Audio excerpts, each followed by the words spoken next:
Okinawa is home to one of the world's most famous blue zones, regions where a high number of people live past 100 years old. Even though Okinawa is part of Japan, their cuisine can differ a lot. So in this video, we're traveling through Okinawa to explore the dishes, ingredients, and history behind the cuisine that helped make these islands famous for longevity. Of course, we had to begin our Okinawan food journey with the healthiest and most nutritious blue zone staple, Spam. After World War II, the US occupied Okinawa, and with them they brought Spam. Japan was like devastated, and so there were, a lot of people didn't have a lot of money, and so Spam was cheap, filling, and shelf stable. I think that's what contributed to it becoming so popular, and now it's become kind of popular with the Okinawan culture. As you walk along the streets, there will be like Spam merch, kind of like Hawaii. We went to two different places because they're right next to each other. We got the Spam sando with egg. Spam tamago. Oh, this is interesting. How is it? It's good. This is like Thousand Island dressing. This is pretty American, I would say. It's so salty. Yeah. As Spam goes. I saw them making the tamago and it's so cute. They cook in the drying pan, they cut it. The bread is like the Japanese milk bread though. Masubi time. That's really good. I feel like you're kind of losing the Spam at this place though. Because it has the other ingredient. You know? I taste it. Maybe this is that one because you have so much tartar sauce. They also had these little bonus fried joints. Fried pork? Probably just fried Spam. That is. Nah. Kind of too fatty, oily. And then this is an egg. In the picture, it looked soft boiled. Let's see. I mean, does it get more American than like frying an egg and then also like Spam? It's pretty American. Pretty interesting. It's very funny because the regular Americans don't eat Spam, it's only Hawaiians. That's true, I guess. Asian family eat more Spam than Americans. That's true. It was created in America. Oh, it is a bit jammy on the inside.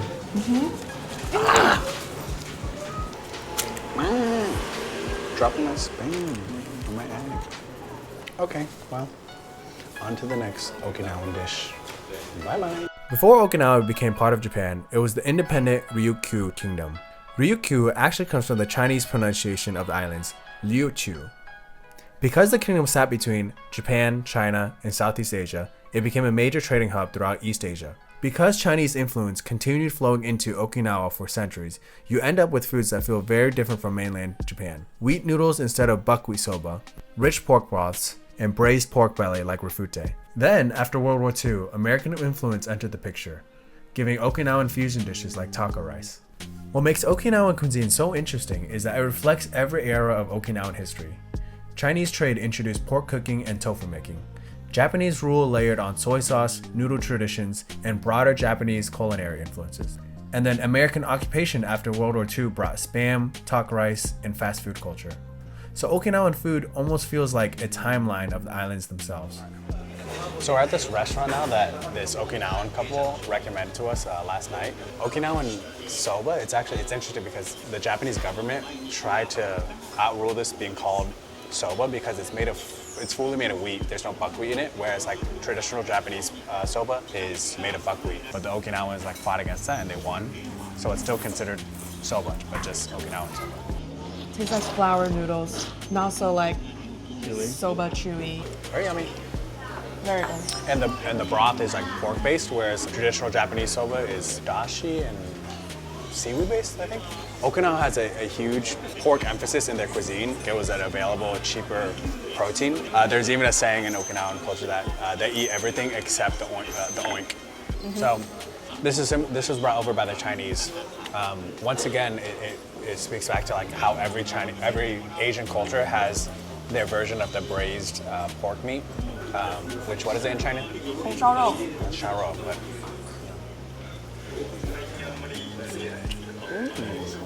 Yep, it's sweet, just like the other braised porks. And then we have tebichi, which is pork trotters. Ooh, it's very gelatinous. It looks so bland. Very good. It is like not super flavorful, but like it doesn't need to be. It's like it has enough flavor in it still. Where's John? It's very good. Oishi?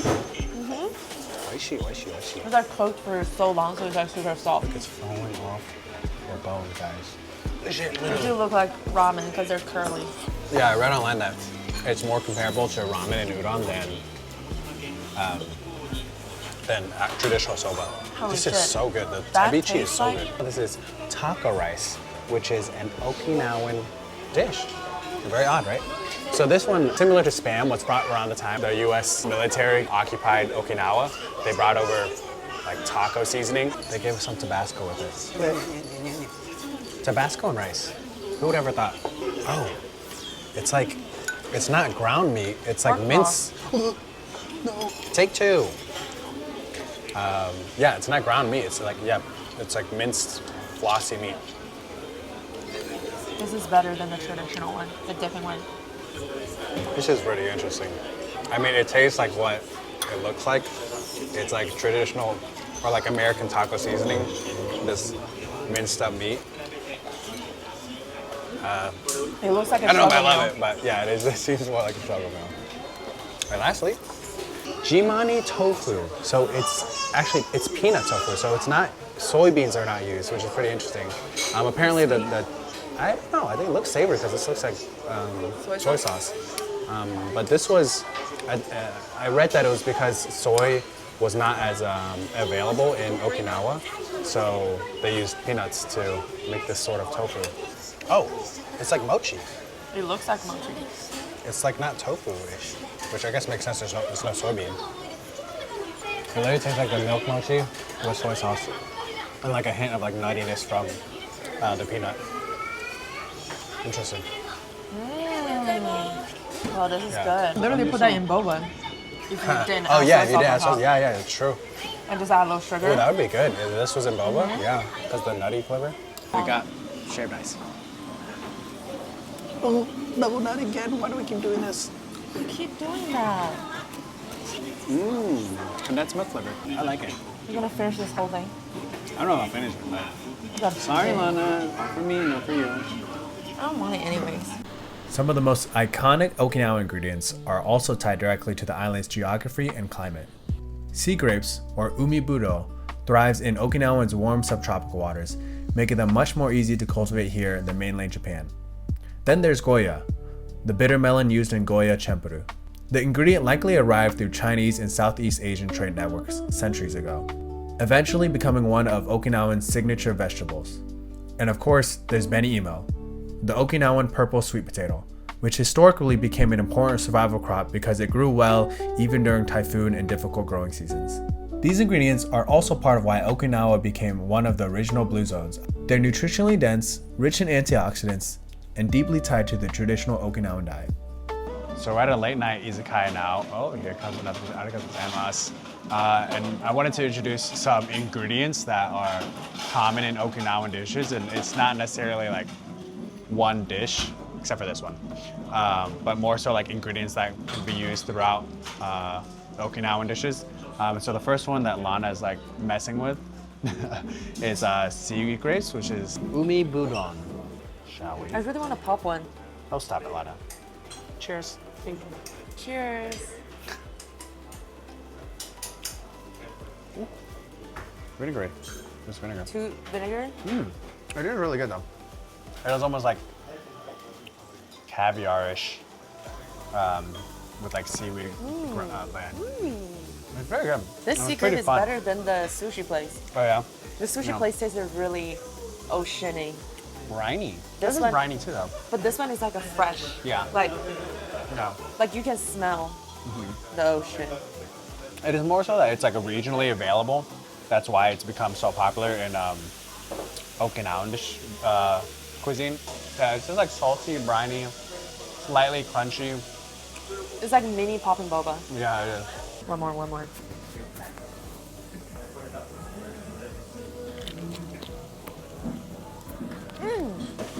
Anyways, I'm gonna dig into the Goya. Goya. Champuru, which means mix. And it's bitter melon, Goya. And so it's interesting because this has become like kind of like a mascot, kind of like the Spam and Orion beer on Okinawa. They'll sell merch of it. So it's pretty funny. I do not like bitter melon. I also don't. It's in Vietnamese cuisine too, but It's in Chinese cuisine too, and I hate it. oh, and that is how it got to Okinawa. It's from China. and they China also do the channels. stir fry with the egg. And it's with spam, as we've seen earlier. I'll eat the spam. Let's see. Here we go. I don't. But yeah, That is bitter. Oh. I know. they say the more bitter, the more healthy. Okay. I don't know. I can't take the health. Give me the McDonald's. So both of these vegetables, during like typhoon seasons, they would survive the Goya and the Beni. So this is Beni. It's this purple sweet potato, and in this form it is fried. That's good. Oh, interesting. Is that brown sugar? Starchy. I think this is soy sauce. I think this is supposed to be eaten as a savory instead of a sweet. But I do like this as a sweet more than a savory. I agree. Okinawa is one of the first established blue zones, which means that it has a high number of centurions. So it's interesting, like, you know, a lot of people claim that these dishes, like whether it be like bitter melon or Beni, like they're very nutritionally dense for the amount of calories that they give you, right? All the spam they eat. Well, that was a newer development too, right? Some things are super new, right? Like we talked about taco rice. That was, I think, made in like the 1980s. As we made our way to the Tataki Falls hike, which I highly recommend by the way, literally just a few minutes from the trail entrance, we stumbled across a Shikwasa factory and exhibit. Often called the Okinawan lime, Shikwasa has this really refreshing balance of tartness, bitterness, and floral flavor. And once you notice it, you'll start seeing it everywhere in Okinawan cuisine. Drinks, hot sauce, seafood, it can basically be put in anything.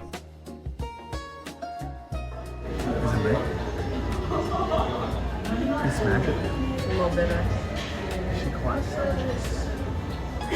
How does it compare to lime? Has a bitter taste and less sour. Harvest in September to December. It's down to orange when written. This one, sorry, imitation. Well, Got it. And then, how was the welcome drink? Tasting drink. Oh, how was the Oh, it was good. Refreshing, but slightly bitter. Yeah, a little bit. Welcome drink is made from September to December, all mixed together. Oh, all mixed together. Okay. And then dilute with water 7 times and a lot of sugar. But this one is no sugar. No sugar. Dilute with water 3 times only.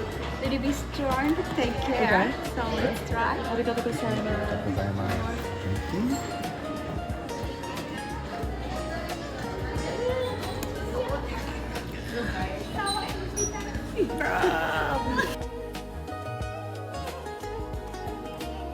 Honestly, this ended up being one of my favorite parts of the trip. It was such a random roadside stop, but it perfectly captured what makes Okinawan food culture so fun. These deeply local ingredients that the Okinawans seem to lean into or show off. But it was interesting because when we were eating sushi, they had us squeeze lime on this like salt rock. Pink. Yeah, and then we dipped it. So and then a bunch of other things we've been eating, they just have the What else did we have that had lime on it? Okinawan lime. We ate the chicken wing and they put lime yeah, on it, exactly. and they were like, wait for 1 minute. Flashback.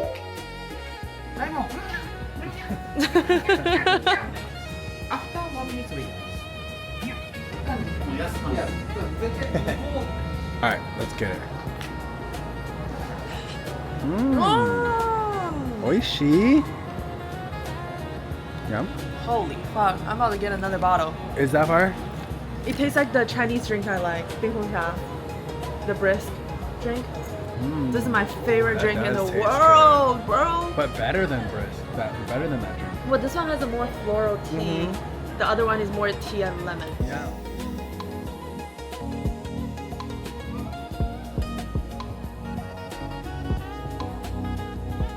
So we're at this park now. So we're gonna end this video on a sweet treat. This is a Santa Andaki, which is an Okinawan donut. This is a Shikwasa. Everything Shikwasa. They say that when it's fired correctly, it blooms into 3 petals, which, as you can see, 3 petals. And they call it the smiling flower for like good fortune. One bite, everyone knows what it's called. This is the Beni flavor. So let me save this. Santa Andagi looks pretty dense and dry.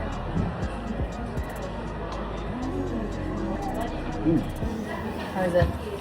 A little dry.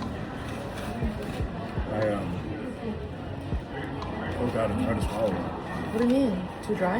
Yeah, it's a little dry. But it does taste like a cake donut, like a dense cake donut. And this is nice because these ones are fresh. They're just frying it. Oh, thank you.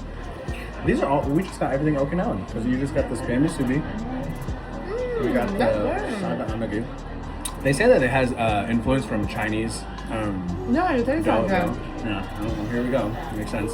It is so good. It's interesting like that. Like Okinawa has so much Chinese influence because of the trade they used to have before Japan took over. It's like I'm back in China. I would say Shikwasa stuff, sea grapes, and I really actually enjoyed tebichi, the pig trotters. But it's good. It's good.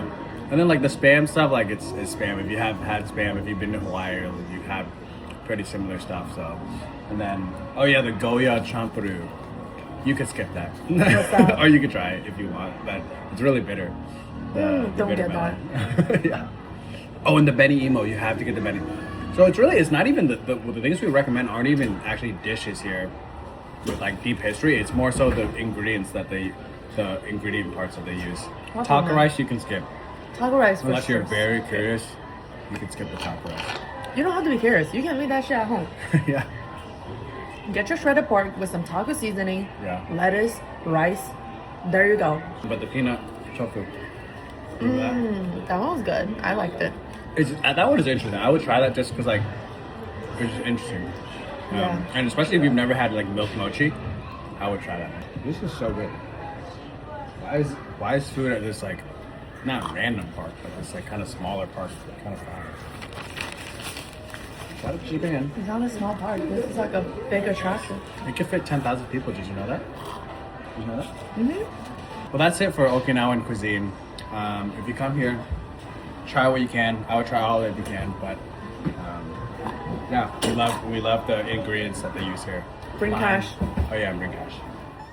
After spending time in Okinawa, it became pretty obvious that the Blue Zone reputation probably isn't just because of the food alone. The atmosphere felt slower. People seemed less stressed. We saw locals constantly outside, walking, running, and spending time together. There's clearly a lifestyle component to longevity here too. But food is still my favorite way to learn about a place, because every dish tells part of the island's history. Chinese trade, Japanese rule, American occupation, local agriculture, and adaptation. It's all sitting there on the plate. Alright, bonus lore. This is a Shisa, which is like a lion dog that's similar to the Chinese, what is it called, Lana? Shiza. So apparently there was a village in Okinawa that was being terrorized by a dragon, and then the Chinese envoys or like traders or whatever gave a Shisa head to the king, and then when the dragon came, he presented the head or something like that, and then it roared, a rock fell on the dragon, and the dragon died. And so this is known as like a protective ward or spirit here. So there's usually you'll see them around. There'll be like everywhere. Right, you see them right there. See, there's two. There's one that's a female and one that's a male. So the male is the one with the mouth open. It's supposed to scare away evil spirits, and then the female is supposed to keep in like good fortune. Bonus lore. That's it.